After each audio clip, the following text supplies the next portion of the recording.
ہر بندہ اپنی ہی مرضی سے موت. اس امت نے اتباع محمد رسول اللہ صلی اللہ علیہ وسلم کو ترک کیا اور فرقوں، تنظیموں، جماعتوں، گروپوں کے اندر ایسی بٹی کہ حدیث رسول کی ویلیو بھی ہمارے دلوں سے ختم ہو گئی. حدیث سن کر پھر کہتے ہیں حدیث سے ٹھیک ہے پر میں اپنے مولوی کو پوچھ رہا ہوں. حدیث تو ٹھیک ہے پر میں بھی تو اپنے مولوی سے پوچھ لوں. یعنی اس حدیث کو اگر میرا مولوی کہے کہ حدیث ہے تو مان لوں گا، اور اگر میرے مولوی نے کہا کہ حدیث نہیں ہے تو نہیں مانوں گا. نبی کے قول کو امتی کے قول کی وجہ سے قبول اور رد کیا جائے. تیسری بنیادی وجہ اس امت کی ذلت کی طرف گرنے کی. اس امت نے نبیوں والے کام کو چھوڑ دیا، اور وہ کام نیکی کا حکم دینا اور برائی سے روکنا. نیکی کا حکم دینا اور برائی سے روکنا. اس کی جگہ پر نئے نئے جملے آ گئے. اللہ کے نبی صلی اللہ علیہ وسلم نے کیا فرمایا؟ اے لوگوں تمہاری مثال اس کشتی کے مسافروں کی طرح ہے جو 2 منزلہ کشتی ہو. نیچے والی منزل کو پانی چاہیے، وہ اوپر جاتے ہیں، سمندر میں ڈول نکالتے ہیں اور پانی لے کر آتے ہیں. اوپر والے لوگوں کے ماتھے پر بل پڑنے لگے، ایک ہی صبح شام پانی لینا جاندے نے بڑا ہی تنگ کیتا ہے. ان میں سے نیچے سے کہتا ہے کہ میرے پاس ایک حل ہے. جی کیا حل ہے؟ کہتا نہ اتلے تنگ ہو نہ اسی تنگ ہوئیے کہ اتھو ہی مورا کر لینے ہیں. اس کشتی کو توڑو، یہاں سے سوراخ کرتے ہیں، یہاں سے پانی نکالتے ہیں. اب اوپر والے سن رہے ہیں، نیچے ٹھوکا ٹھاکی ہو رہی ہے، سوراخ کی کوشش ہو رہی ہے. اگر اوپر والے ہوئے ہمارے جیسے تو کیا کریں گے؟ کیا خیال ہے کیا کریں گے؟ وہ کہیں گے جی ہو نا اپنی قبر جانا سے اپنی قبر جانا. کسی کے مذہب کو نہ چھیڑو، اپنے مذہب کو نہ چھوڑو. تو ٹھیکہ لے سارے اندر اے حرام ہے، حلال ہے، اے گناہ ہے، شرک ہے، بدعت ہے، یہ کرو یہ نہ کرو، یہ کرو یہ نہ کرو، یہ ایسا نہیں کرنا شریعت میں. تو ٹھیکیدار ہے. اس نے اپنی قبر میں جانا، میں نے اپنی قبر میں جانا. پتر اگر موری ہوگی نا دونوں ہی کو قبر جان گے. اگر یہ سوراخ میں کامیاب ہو گیا تو یہی قبر بنے گی دونوں کی، کوئی اور نہیں بنے گی. فرمایا اگر اوپر کی منزل والے نیچے آ کر ان کے ہاتھوں کو پکڑ لیں اور ان کو روک لیں، خود بھی بچ جائیں گے اور ان کو بھی بچا لیں گے. اور اگر انہوں نے کہا جی جڑا جتھے لگا ٹھیک لگا، بڑا بہترین جملہ ہے ہمارے پاس، جو جہاں لگا ہے ٹھیک لگا ہے. چوری ہو جائے تو شرطوں میں جا کے رپورٹ کیوں کرواتے ہو میری گاڑی چوری ہوگی؟ جڑا جتھے لگا ہے ٹھیک لگا ہے، وہ چوری کر کے لائے گے انہیں مبارک ہوئے. جو جہاں لگا ہے ٹھیک لگا ہے. نہیں جی یہ مطلب نہیں، دین دے وچ جڑا جتھے لگا ہے ٹھیک لگا ہے. میری کوئی اٹھ پٹ کے ویکھے گا میں تون بن جاؤں گا. اس کا مطلب ہے تجھے اپنے گھر کی غیرت ہے، دین محمد کی غیرت نہیں ہے. جو جہاں لگا ہے ٹھیک لگا ہے. یہ امت محمدیہ کا جملہ نہیں، یہ بنی اسرائیل کا جملہ، جنہوں نے یہ عمل کرنا چھوڑ دیا تھا. نیکی کا حکم نہیں دیتے تھے، برائی سے روکتے نہیں تھے. رسول اللہ صلی اللہ علیہ وسلم نے فرمایا خبردار لوگوں کو نیکی کا حکم دینا، برائی سے روکنا، اور اگر یہ کام نہیں کرو گے پھر تم پر اللہ کا عذاب آئے گا. آج عذاب نہیں تو کیا ہے؟ روز صبح کا اخبار پڑھ لو. وہ مشہور جملہ بن گیا، ایک بندے نے دوسرے سے پوچھا آپ کی صحت کیسی ہے؟ کہا جی 1 ہفتہ ہو گیا ماشاءاللہ بڑا فریش ہوں. کہا کیوں بھائی خیریت ہے؟ میڈیسن کھا رہے ہو؟ کیا کھا رہے ہو؟ کہا نہیں 1 ہفتے سے اخبار نہیں پڑھا. بالکل ٹھیک، اخبار پڑھتا ہوں اس کے اندر سوائے ٹینشن کی کوئی بات نہیں. اتنے مسلمان ادھر مر گئے، اتنے مسلمان ادھر مر گئے، اتنے مسلمان ادھر مر گئے، سوائے مسلمانوں کے قتل و غارت کے علاوہ کوئی خبر ہی نہیں. فرمایا تم پر اللہ کا عذاب مسلط ہوگا. پھر تم رو رو کے دعائیں کرو گے، رائی مٹکی 2.5 گھنٹے کی دعاؤں میں بھی جاؤ گے، قبول ایک بھی نہیں ہوگی. کیوں؟ نیکی کا حکم دینا تم نے چھوڑ دیا ہوگا اور برائی سے روکنا چھوڑ دیا.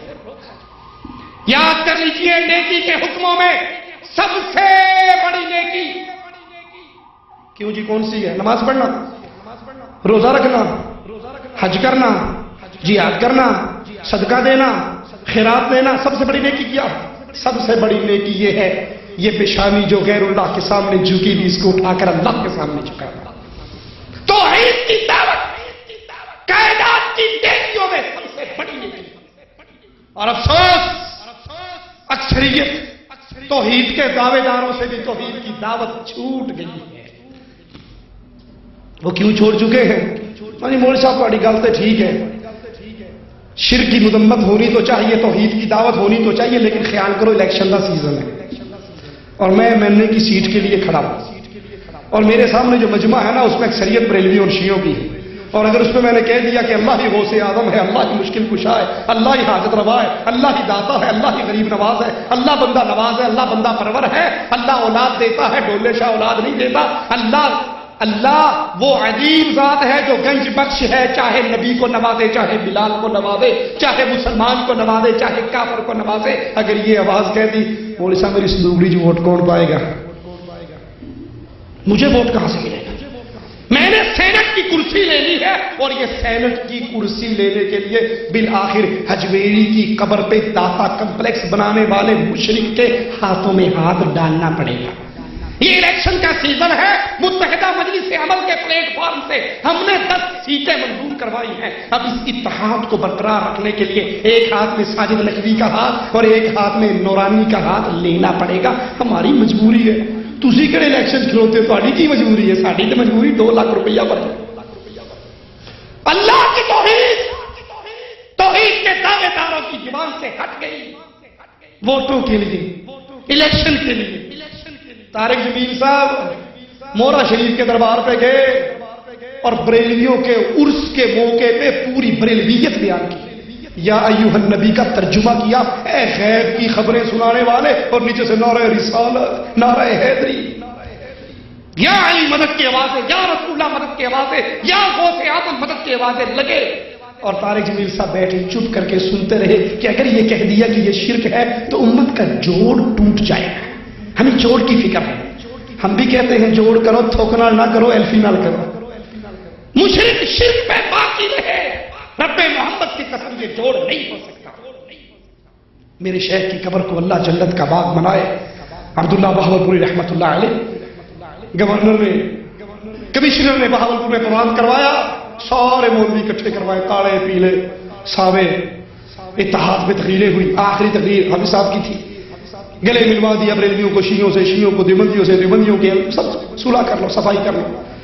آپ صاحب نے کہا کمشنر صاحب مشرک اور مواحد کا اتحاد نہیں ہوا کرتا، وہ مشرک ہے، یہ مواحد ہے، یہ اللہ کو پوچھتا ہے، یہ قبر کو پوچھتا ہے، کیسے گلے مل جائے؟ مثال دے کر کہا ایک لکڑی یوں ہے اور ایک لکڑی یوں ہے، ان دونوں کو جا کے ترخان کو دو، نجار کو دو کہ اس پہ کیل مارے، وہ کبھی کیل نہیں مارے گا، پہلے رندہ مارے گا، پہلے اس کو سیدھا کرے گا، ادھر بٹ کڈے گا، جب یہ سیدھی ہو جائے گی پھر رکھ کے کیل مارے گا، اب یہ جوڑ کبھی نہیں ٹوٹے گا۔ اگر آپ اتحاد کروانا چاہتے ہیں، امت کی جوڑ کی فکر ہے، امت کو ویسے جوڑو جیسے محمد رسول اللہ نے جوڑا صلی اللہ علیہ وسلم۔ اور کیسے جوڑا نبی نے؟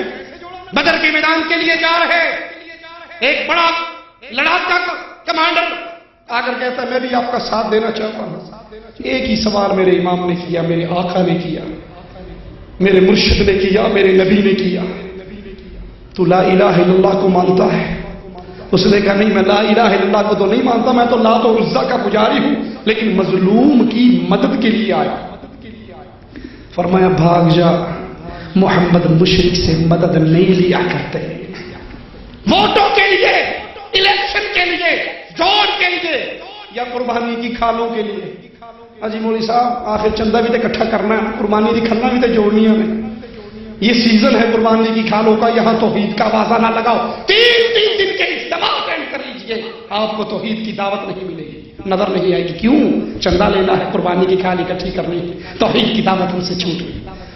امر بالمعروف میں سب سے پہلا کام لا الہ الا اللہ کا وعدہ، اور قبروں میں گرنے والوں، یہ داتا نہیں ہو سکتے جو مر جائے، یہ غوث اعظم نہیں ہو سکتے جن کی اپنے یتیم ہو جائے، یہ بری نہیں کر سکتے جن کی اپنی بیوہ ہو جائے، یہ گنج بخش نہیں ہو سکتے جو کپڑے اتارنے کے قابل نہ رہے، غسل کرنے کے قابل نہ رہے۔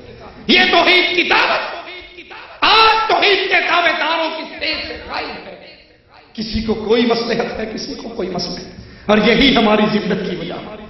اللہ سے دعا ہے اللہ ہمیں توحید کی دعوت کو سمجھنے کی توفیق عطا فرمائے، اس کو بیان کرنے کی توفیق عطا فرمائے، اور دنیا کے ہر طرح کے لالچ اور ڈر سے نگاہ ہو کر سچی دعوت لا الہ الا اللہ کی پکار لگانے کی توفیق عطا فرمائے۔ ایک بھائی کا سوال ہے، السلام علیکم ورحمۃ اللہ وبرکاتہ۔ سید توصیف الرحمان راشدی صاحب، سوال یہ ہے کہ کشمیر کے جو حالات ہیں اور خون خرابے کا جو ماحول ہے، کیا ان حالات کو جہاد کہا جائے گا یا فساد کہا جائے گا؟ قرآن و حدیث کی روشنی میں جواب دیں۔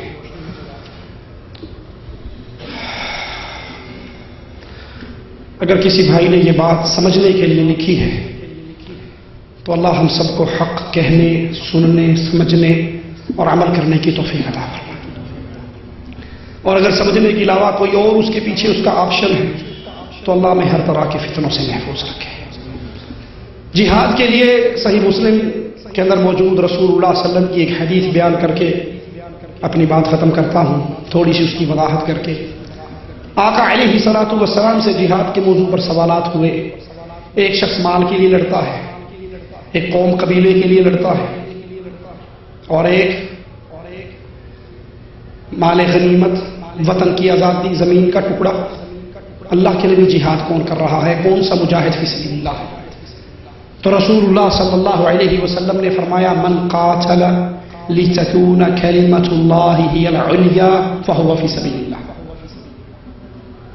جو شخص اس لیے جنگ کرے کہ لا الہ الا اللہ غالب آئے، اللہ کی توحید غالب آئے، درگاہ مٹ جائیں، دربار مٹ جائے، حضرت بل ٹوٹ جائے، چرار شریف ٹوٹ جائے، اجمیر والے کا اڈا ٹوٹ جائے، حجویری کا اڈا ٹوٹ جائے، یہ دھرتی پاک ہو جائے، جیسے جس دھرتی پہ آپ بیٹھے ہو اس کو پاک کیا محمد بن عبد الوہاب، محمد بن سعود، امام عبد العزیز آل سعود رحمہ اللہ نے، اس طرح دھرتی پاک ہو، محمد رسول اللہ کی سیرت پہ عمل ہو۔ جیسے آپ نے مکے کو فتح کرتے علی کو بھیجا، جاؤ اس مکے کی سرزمین کو بتوں سے پاک کر دو، پکی اونچی قبروں سے پاک کر دو، زمین سے ملا دو۔ اگر مقصد جہاد کا یہ ہو کہ اللہ کی توحید غالب آئے تو یہ جہاد فی سبیل اللہ ہے، اور اگر یہ مقصد نہیں، اللہ سے ڈر کر کہتا ہوں، اور اگر یہ مقصد نہیں، مقصد ہو کشمیر بنے گا پاکستان یا کشمیر بنے گا خود مختیار، خود مختیاری جان سے پیاری، خود مختیاری یا کفن، خود مختیاری یا موت، تو پھر وطنوں کے لیے لڑی جانے والی جنگ سیاسی جنگیں ہیں، اس کا جہاد سے کوئی تعلق نہیں۔ میں آپ کو مثال سمجھانے کے لیے عرض کرتا ہوں، فرض کریں، تسلیم کریں، اللہ ہر جگہ پہ اہل ایمان کی مصیبتوں کو دور کرے۔ اگر آج فتح بھی ہو جائے اور کشمیر پاکستان بن بھی جائے تو لا الہ الا اللہ غالب آ جائے گا، توحید غالب آ جائے گی، چرار شریف ٹوٹ جائے گا، حضرت بل کی درگاہ توڑ دی جائے گی، اللہ کی توحید غالب ہو جائے گی؟ نہیں ہوگی۔ وہی جو نظام پہلے سے باقی علاقوں میں موجود ہے وہی وہاں پر نافذ ہوگا، تو اسلام کی کون سی خدمت ہوئی؟